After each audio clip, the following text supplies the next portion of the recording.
Everyone thinks they know how World War II ended. You probably learned it in school. 2 atomic bombs. Hiroshima. Nagasaki. Japan surrenders. War over. Simple, clean, dramatic. The bomb did it. Case closed.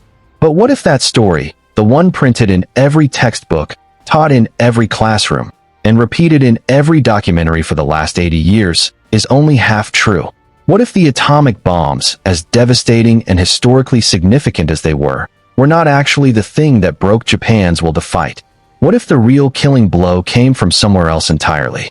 From a direction that most Western historians have quietly glossed over for decades. Because here is something that will genuinely change the way you think about the end of World War II. On the 8th of August, 1945, 2 days after Hiroshima and 1 day before Nagasaki, the Soviet Union declared war on Japan and launched the single largest military offensive in the entire Pacific War. In 8 days, the Soviet Red Army destroyed the Kwantung Army, Japan's most powerful land force, a force of over 1 million men, across Manchuria, Korea, and Sakhalin Island. 8 days, 1 million men, gone. And Japan surrendered 5 days later. This is the story that got buried. This is the chapter that got quietly shuffled to the back of the book. And today, we are going to bring it all the way to the front. Welcome. If you are new here, this channel is about digging beneath the surface of military history, finding the stories that got lost, ignored, misrepresented, or deliberately downplayed. And this story, the Soviet entry into the Pacific War and its role in ending World War II, is perhaps the most consequential forgotten story of the entire 20th century. So let us start at the beginning. Not August 1945, not even 1944. Let us go all the way back to the mindset inside Japan's Imperial High Command, because to understand why Japan finally surrendered, you have to first understand what Japan was afraid of. And for decades, they were not afraid of America. Japan entered the Second World War with a strategic doctrine built around one core assumption. They believed, and their history gave them every reason to believe, that Western nations fight wars until they become too costly and too unpopular at home, and then they negotiate. This was the model. Bleed the enemy. Make the price too high. Force a political settlement. It had worked for them before. In the Russo-Japanese War of 1904 to 1905, Japan had stunned the world by defeating Tsarist Russia, not by destroying Russia completely, but by making the war painful enough that Russia accepted terms. Theodore Roosevelt helped broker the peace. Japan got what it wanted. The Imperial High Command in 1941 believed they could repeat that formula against the United States. Hit Pearl Harbor. Seize the resource-rich territories of Southeast Asia. Establish a defensive perimeter. Then when America tried to push through that perimeter at enormous cost, the American public would grow tired, the politicians would buckle, and Japan would negotiate from a position of strength. They never intended to fight America to the last man. They intended to make America flinch first. What they did not count on was how completely and how personally the attack on Pearl Harbor would unite American public opinion. There would be no flinching. There would be no negotiation. There would only be unconditional surrender or total destruction. But even as American island-hopping campaigns pushed closer and closer to the Japanese home islands through 1943 and 1944 and into 1945, the Japanese leadership held on to one final, desperate card. One last reason to believe they could still force a negotiated end to the war rather than unconditional surrender. That card was the Soviet Union. Japan and the Soviet Union had signed a neutrality pact in April 1941. While the rest of the world was tearing itself apart, Japan and the USSR had agreed to stay out of each other's way. Japan would not attack the Soviet Far East. The Soviets would not enter the Pacific War. This arrangement suited Stalin perfectly at the time because he needed every soldier he had to fight Germany. And it suited Japan because it meant they did not have to worry about their northern flank while fighting America and Britain in the Pacific. But Japan's military planners were watching the Eastern Front very carefully. By 1944, it was obvious that Germany was losing. By early 1945, it was obvious that Germany was finished. And that meant the Soviet Union was going to have millions of battle-hardened, combat-experienced soldiers with nothing to do. Nothing.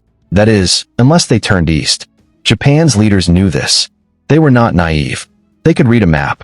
So through the first half of 1945, Japan's foreign minister, Shigenori Togo, was desperately trying to use the Soviet Union as a back channel to negotiate a peace with the Western Allies that would let Japan keep some of what it had gained, preserve the emperor's position, and avoid unconditional surrender. The idea was to approach the Soviets, remind them of the Neutrality Pact, appeal to their shared interest in limiting American dominance in Asia, and ask them to serve as mediators. What Japan did not know was that Stalin had already promised Roosevelt and Churchill at the Yalta Conference in February 1945 that the Soviet Union would enter the Pacific War within 3 months of Germany's surrender. In exchange, Stalin received significant territorial concessions in Asia, including the Kuril Islands, rights in Manchuria, and recognition of Soviet influence in Outer Mongolia. Germany surrendered on the 8th of May, 1945. 3 months later, to the day, was the 8th of August. The date was not accidental. The Soviets were counting down from the moment Germany fell. So while Japan was sending diplomatic cables to Moscow asking the Soviets to help negotiate a peace, Stalin was secretly moving 2.5 million soldiers, thousands of tanks, and thousands of aircraft to the borders of Manchuria, Mongolia, and Sakhalin Island. The Japanese ambassador in Moscow was having polite but inconclusive meetings with Soviet Foreign Minister Molotov. And all the while, the greatest concentration of Soviet military power since the Battle of Berlin was quietly assembling just over the horizon.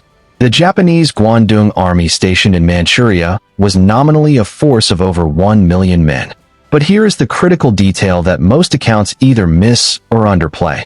By 1945, the Kwantung Army was a shadow of what it had once been. Japan's best troops, its most experienced officers, its most modern equipment, had all been stripped away and sent south and east to fight Americans. What remained in Manchuria was largely a garrison force, filled with recently conscripted men, poorly equipped, with limited ammunition, limited armor, and officers who had never commanded their units in actual combat. They were holding a position. They were not prepared to fight a war. The Soviets, on the other hand, were the most battle-hardened army on the planet in August 1945. These were the men and women who had stopped the Wehrmacht at the gates of Moscow. These were the soldiers who had survived Stalingrad. These were the tank crews who had fought at Kursk, the largest tank battle in history. These were the infantrymen who had stormed Berlin street by street and building by building. They had spent 4 years learning how to fight the most capable military force in European history, and they had won. Now they were pointed at a weakened garrison army in Manchuria, and they had orders to destroy it.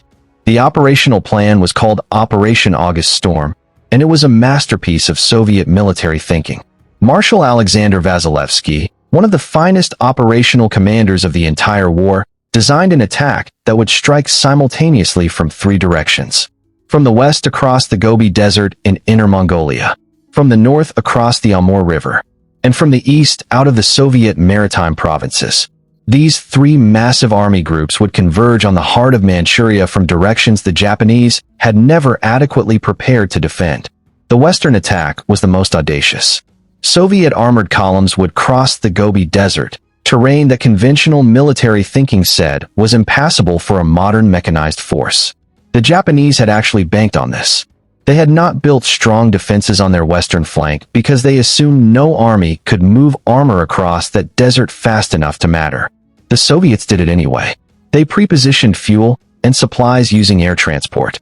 Their T-34 tanks and supporting vehicles drove through terrain that was supposed to stop them, and they emerged from the desert directly into the Japanese rear.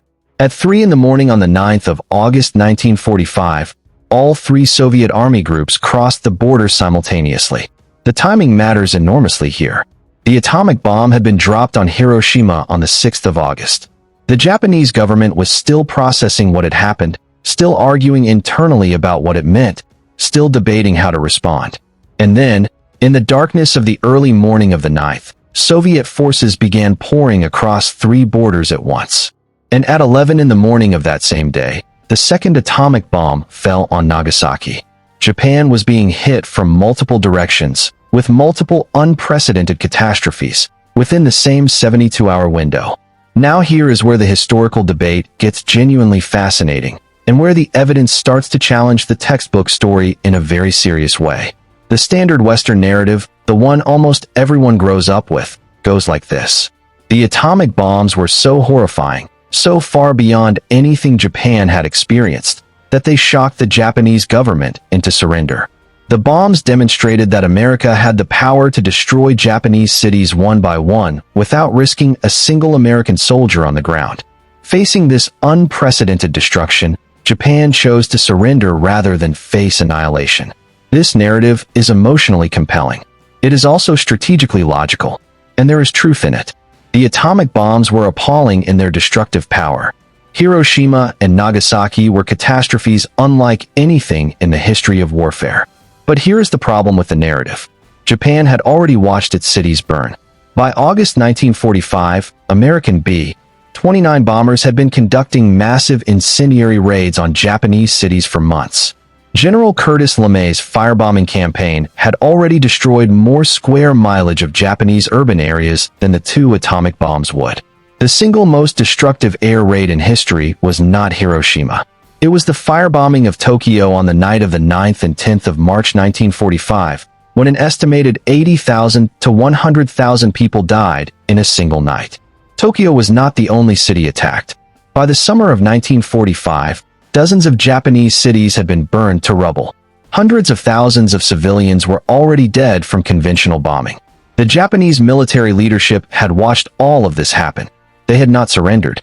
They had, in fact, been preparing for an American invasion of the home islands, a defensive operation they called Ketsugo, which anticipated hundreds of thousands of Japanese military deaths and millions of civilian casualties.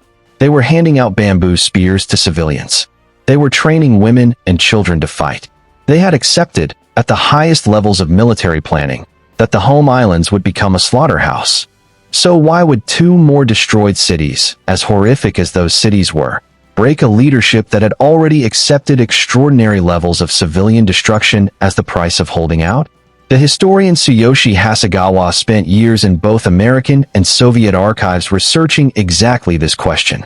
His book, Racing the Enemy, published in 2005, caused significant controversy in academic circles because it argued, based on careful analysis of Japanese government records and diplomatic cables, that the Soviet entry into the war had a more decisive psychological and strategic impact on Japanese decision-making than the atomic bombs. His argument rested on several pillars. First, the atomic bombs, terrifying as they were, still fit within the existing framework of American air power destroying Japanese cities. It was the same threat, made more efficient. Japan had already calculated that it could absorb American bombing and still fight on, because American bombing, however devastating, could not take and hold territory. You cannot occupy a country from the air. Second, the Soviet entry into the war destroyed Japan's last remaining diplomatic strategy. The entire back-channel peace effort depended on keeping the Soviets neutral and using them as mediators. When Soviet tanks crossed the Manchurian border, that strategy did not just fail. It was annihilated. Japan had no other diplomatic card to play. The Americans had made unconditional surrender non-negotiable. The Soviets had just become active enemies rather than potential intermediaries. There was nowhere left to turn. Third, and most critically for the Japanese military mindset, the Soviet entry created a threat that American atomic bombs simply did not. Soviet ground forces could actually occupy territory. Soviet armies could take Korea. They could take Manchuria. They could potentially reach the Japanese home islands themselves. For a military leadership that was worried about the fate of the emperor and the preservation of Japan's core identity, an American occupation was bad enough, but a Soviet occupation, the possibility of Japan becoming a communist satellite state like the Eastern European countries the Soviets were absorbing in 1945, was unthinkable. The emperor system would not survive Soviet occupation. Nothing recognizable as Japanese society would survive Soviet occupation. The Americans, at least, were known to have some interest in stability and reconstruction. The Soviets had shown in Eastern Europe exactly what their occupation looked like. Emperor Hirohito's famous surrender statement, broadcast to the Japanese people on the 15th of August, mentioned the atomic bombs by reference, speaking of a cruel bomb with terrible destructive power. But the records of the Imperial conferences in the days before the surrender tell a more complicated story. Soviet entry into the war features prominently in the deliberations. The speed of the Soviet advance and the collapse of the Kwantung Army was being reported to the emperor in real time. The question being asked in those emergency conferences was not just about surviving American bombing. It was about what kind of Japan would exist on the other side of the war. Now, we should be careful here not to swing from one oversimplification to another. The honest answer to the question of what ended the Pacific War is that it was a combination of factors, all converging within the same catastrophic week in August 1945. The atomic bombs mattered. The Soviet entry mattered. The total economic and military exhaustion of Japan mattered. The firebombing campaign mattered. The American naval blockade, which was slowly strangling Japan's ability to import food and fuel, mattered. The internal political struggle within Japan's government between military hardliners who wanted to fight to the last and moderate civilian leaders who recognized the war was lost mattered enormously. But the question is not which factor was involved. Every factor was involved. The question is which factors were decisive, and on that question, the evidence is considerably more ambiguous than the textbook story suggests. Let us look at the timeline very carefully, because the timeline is telling. The bomb falls on Hiroshima on the 6th of August. For the next 2 days, the Japanese government debates what happened and what it means. There is no immediate move toward surrender. Some military leaders actually argue that Japan cannot confirm the bomb was atomic and that they should wait for more information. Soviet forces cross the border on the 9th. On the same day, Nagasaki is bombed. 3 days later, on the 12th of August, Emperor Hirohito intervenes personally and directly in the surrender deliberations in a way that he had never done before in the war, making clear that he believes Japan must accept surrender. His words in the Imperial conferences specifically reference both the bombs and the Soviet entry. But historians who have analyzed the transcripts in detail note that his language around the Soviet entry into the war and the fall of Manchuria is particularly urgent. By the 15th of August, Japan has announced its intention to surrender. From Soviet entry to surrender announcement is 6 days. From Hiroshima to surrender announcement is 9 days. This does not, by itself, prove which factor was more decisive, but it does complicate the story that the bomb alone caused an immediate surrender. There is another dimension to this that is almost never discussed in Western accounts, and it involves the geography of Japanese vulnerability in a way that makes the Soviet threat uniquely terrifying for the people making decisions in Tokyo. Manchuria was not just a foreign territory that Japan happened to occupy. By 1945, Manchuria was the industrial heartland of Japan's war economy. The factories, the raw materials, the food production, the heavy industry that kept Japan's military functioning had been built up in Manchuria over decades. Manchuria had steel mills and weapons factories and agricultural surpluses that the home islands could not match. The Kwantung Army was not just a garrison force in foreign territory. It was the military shield protecting Japan's primary industrial base. When Soviet armor began rolling through that industrial heartland at devastating speed, the material implications for Japan's ability to continue fighting were catastrophic. This was not symbolic. This was real and immediate. Japan's capacity to manufacture weapons and supply its military was being physically overrun by Soviet tanks. At the same time, Korea was on the Soviet axis of advance. Korea was the land bridge to the Japanese home islands. If Soviet forces moved through Korea quickly enough, they could theoretically threaten Japan itself. The Japanese military had wargamed this scenario. The conclusion was not reassuring, and Soviet air power was appearing over Japanese-controlled territory. Soviet naval forces were operating in waters Japan had previously controlled. The nature of the threat was entirely different from what American air power represented. American bombs fell from the sky and destroyed. Soviet armies moved across the ground and conquered. Let us also spend some time on what the Soviet advance actually looked like, because the speed and scale of it were genuinely astonishing, even by the standards of a war full of astonishing military operations. The Soviet forces involved in Operation August Storm numbered approximately 1.5 million combat troops, with over 5,000 tanks and self-propelled guns, over 3,000 aircraft, and more than 26,000 artillery pieces. This was not a probe or a demonstration.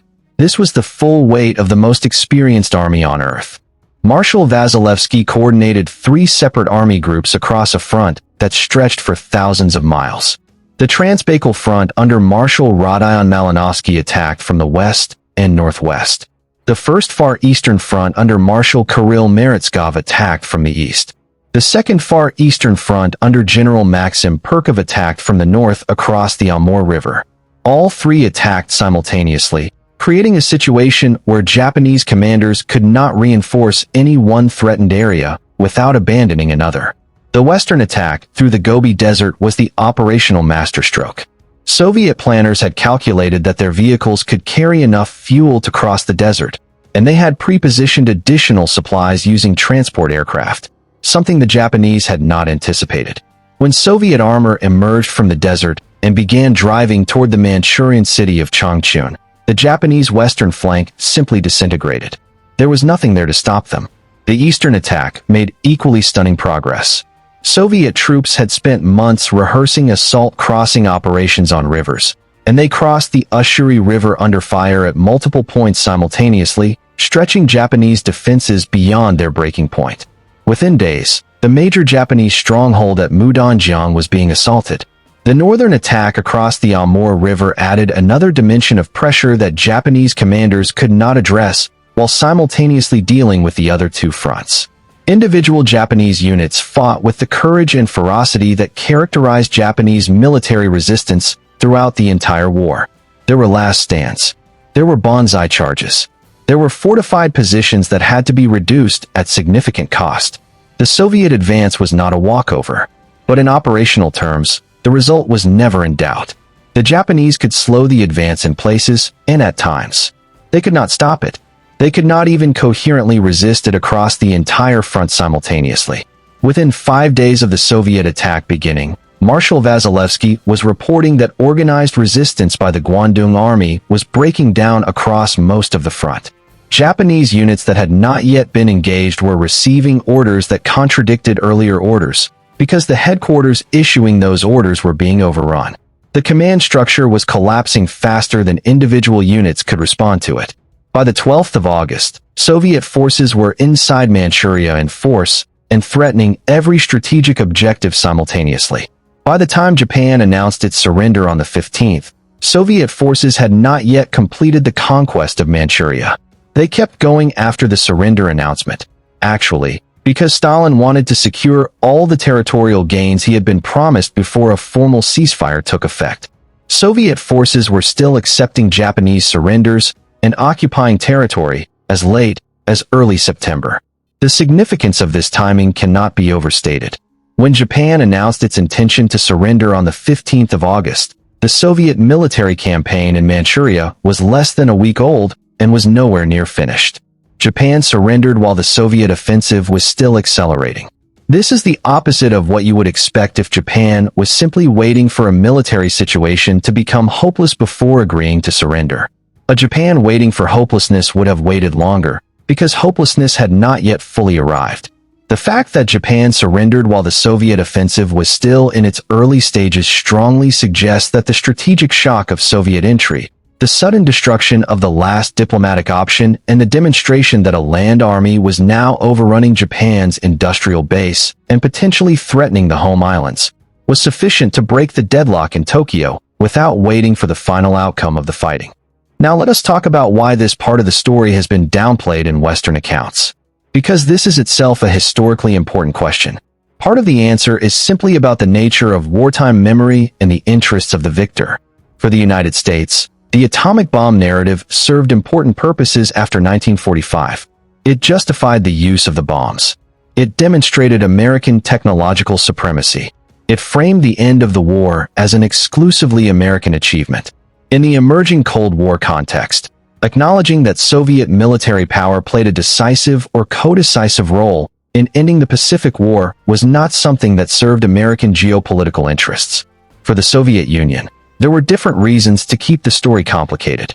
Soviet historiography naturally emphasized the contribution of Soviet arms, but Soviet archives remained largely closed to Western researchers for decades, making it difficult to construct a complete picture of the campaign. For Japan, the surrender story is deeply emotionally and politically charged. The idea that Japan was defeated by the bomb provides a kind of framework for the defeat that situates it as a response to an extraordinary and unprecedented weapon. The alternative framing, that Japan was being conquered in a conventional military sense by Soviet land armies, has different implications for how Japan understands its wartime history. None of this is a conspiracy. It is simply the normal human tendency for different national narratives to emphasize different facts, and for those narratives to harden over decades into received wisdom that becomes very difficult to challenge. But challenge it we should, because history that is simplified to serve national narratives is history that teaches us less about what actually happened and therefore less about what might happen again. Let us also talk about the human dimension of what the Soviet entry into the war meant for the people caught in its path, because this is not just a story about strategy and geopolitics. It is also a story about what happened to millions of human beings in Manchuria, Korea, and Sakhalin in August and September 1945. Japanese civilians in Manchuria, settlers who had been brought there as part of Japan's colonial project, found themselves suddenly in the middle of a collapsing military situation with no protection and no clear way to escape. Hundreds of thousands of Japanese civilians were stranded in Manchuria after the surrender. Many died trying to flee. Many were killed in the chaos of the Soviet advance. Many Japanese soldiers and civilians were taken prisoner by Soviet forces and sent to labor camps in Siberia, where they remained for years after the war ended. Soviet prisoners of war from Japan's earlier campaigns in Manchuria, many of whom had survived brutal conditions for years, were liberated but found that liberation itself came at a complicated cost. Korean civilians, who had lived under Japanese colonial rule since 1910, suddenly found their territory divided between Soviet occupation in the north and American occupation in the south, a division that had not been carefully planned and that would harden over the following years into the permanent partition of the Korean peninsula, the foundation of one of the most dangerous geopolitical flashpoints of the entire Cold War, a flashpoint that actually became a hot war in 1950 and that remains unresolved to this day. The Soviet entry into the Pacific War in August 1945 is therefore not just a chapter in the story of World War II's ending. It is chapter 1 of the Korean War's beginning. The Manchurian campaign also had profound consequences for the Chinese Civil War, which resumed almost immediately after Japan's surrender. The Soviets stripped Manchuria of enormous quantities of Japanese industrial equipment, removing it to the Soviet Union as war reparations. But they also handed Chinese Communist forces under Mao Zedong control of the territory and, crucially, access to captured Japanese weapons, which significantly boosted the military capacity of Communist forces relative to the nationalist government of Chiang Kai-shek. The Soviet campaign in Manchuria in August 1945 therefore connects, through a chain of consequences, to the Communist victory in the Chinese Civil War in 1949 and the establishment of the People's Republic of China, one of the defining geopolitical events of the 20th century. History does not happen in isolated boxes. The decisions and military operations of August 1945 rippled outward for decades. Now let us return to the core question that this video began with, and try to answer it as honestly as the evidence allows. Did the atomic bomb end World War II? Yes and no. And the honest answer is more interesting than either simple yes or simple no. The atomic bombs were devastating. They killed somewhere between 129,000 and 226,000 people. The estimates vary, and the physical and human destruction they caused was catastrophic. They demonstrated a new category of weapons capability that genuinely shocked even a leadership that had watched Japan's cities burn for months. And the bombs did contribute to the internal political dynamic in Japan that ultimately led to surrender. But the evidence from Japanese archives, from the records of the Imperial conferences, from the diplomatic cables, and from the timeline of events strongly suggests that the Soviet entry into the war was at least equally decisive, and possibly more decisive, in actually breaking the deadlock and forcing a surrender decision. The bombs made surrender more thinkable. The Soviets made continued resistance more impossible. Or to put it another way, the bombs changed the question from "can we survive this?" to "how much more of this can we survive?" The Soviets changed the question from "how do we end this war on acceptable terms?" to "there are no acceptable terms left, only the terms we are given." And here is perhaps the most uncomfortable truth that this history reveals. The United States dropped 2 atomic bombs on Japan. The Soviet Union entered the Pacific War for 8 days. And to this day, most people can tell you the dates of Hiroshima and Nagasaki, but cannot tell you the date the Soviet Union declared war on Japan or the name of the campaign that destroyed the Kwantung Army. That asymmetry in our collective memory is not an accident. It is the result of how histories get written and whose perspectives shape the version that gets passed down. We have spent this video challenging one of the most firmly established narratives in 20th century history. The bomb ended the war. That is the story, and it is not wrong. But it is incomplete in ways that matter enormously, not just for understanding 1945, but for understanding the origins of the Cold War, the Korean War, the Chinese Revolution, and the entire post-war world order. The Soviet entry into the Pacific War is the pivot around which all of those events turned. It is the hinge on which the second half of the 20th century swung, and it has been, in Western accounts, treated as a footnote. Consider that for a moment. 1.5 million Soviet soldiers, thousands of tanks, an offensive across thousands of miles of front, a campaign that destroyed the largest Japanese army in existence, 8 days of fighting that reshaped Asia for the next 75 years. And in most Western accounts of World War II, you will find it mentioned briefly, if at all, usually as a minor postscript to the atomic bomb story. History is written by victors, but it is also written by people with interests. And the interest, in the early Cold War years, was very specifically in not crediting Soviet military power with a decisive role in ending the most important war of the 20th century. That was a choice. And like all historical choices, it shaped what subsequent generations were taught, what they believe, and what they overlook. We should also take a moment to think about what this means for how we understand the atomic bomb itself, because the bomb's legacy is still very much with us. The nuclear arsenals of the world's great powers were built on a specific theory of nuclear deterrence that was itself built on a specific reading of Hiroshima and Nagasaki. The theory was that nuclear weapons are so uniquely terrifying and so uniquely destructive that their threatened use can deter almost any adversary from almost any action. This theory, mutually assured destruction, shaped military strategy and international relations for the entire second half of the 20th century and continues to shape it today. If the textbook story is right, if the atomic bombs alone broke Japan's will and forced surrender, then the theory of nuclear deterrence rests on a solid empirical foundation. Nuclear weapons are uniquely war-ending weapons.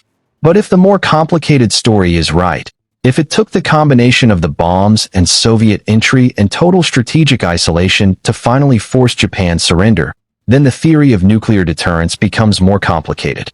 It would suggest that nuclear weapons alone, even used in the way they were used against Japan, may not be sufficient to force a determined adversary to surrender if that adversary still has alternative strategies and escape routes available. This is not a comfortable thought, but it is the thought that the evidence suggests. Military history is valuable not because it tells us interesting stories about the past, though it absolutely does, but because the past is where all the lessons live. The decisions that shaped the world we live in were made by people working with incomplete information, motivated by fear and ambition and ideology and nationalism, and all the other forces that still drive human decisions today. Understanding those decisions accurately, rather than through the comfortable simplifications of received wisdom, is how we equip ourselves to think more clearly about the world we actually inhabit. The story of August 1945 is not simple. It never was. 2 atomic bombs and 8 days of Soviet offensive and a political crisis inside Japan's government, and a naval blockade and months of firebombing, and a desperate internal struggle between military men who would rather die than surrender, and civilian leaders who could see there was nothing left to fight for. All of that together ended the war. All of that together. The bomb gets the headline. The Soviet advance gets the footnote. The truth is somewhere in the middle, and probably closer to the footnote than the headline version has ever been willing to admit. Before we close, let us bring this back to something important. The reason this story was buried is the same reason many important stories get buried.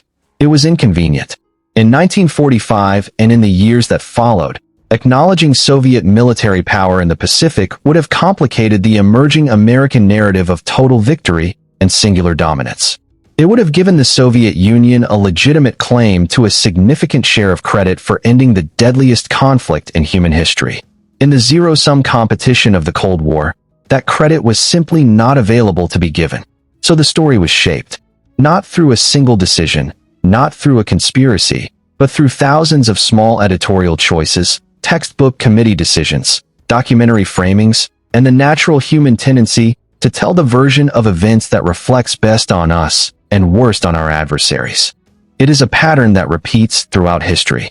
It is a pattern that this channel exists to challenge. Because the real story, the full story, is always more interesting than the simplified version. And the full story of August 1945, the Soviet blitzkrieg that destroyed Japan's last army and shattered its last diplomatic strategy, is a story that deserves to be told in full. The atomic bomb did not end World War II alone. The Soviet Union's Operation August Storm destroyed Japan's capacity and will to continue fighting in a way that the bombs, devastating as they were, could not do by themselves. And somewhere in those 8 days, between the morning of the 9th of August when Soviet tanks crossed 3 borders simultaneously, and the evening of the 15th when Emperor Hirohito's voice crackled over the radio and told Japan it had to endure the unendurable, the Second World War actually ended. Not with a single flash, with a convergence, with a collapse, with a decision made in an Imperial conference room by exhausted men who could see that every option had finally been taken from them. The bomb did not end the war. This did. Thank you for watching. If you found this genuinely interesting, please subscribe, because this is what we do here. We dig into the stories that got left behind, the weapons and the battles and the decisions that shaped history but never made it to the front of the textbook. Hit the like button if this changed how you think about something you thought you already knew. And leave a comment below, because I genuinely want to know what you think. Do you find the argument convincing? Do you push back on it? That conversation is the whole point. See you in the next one.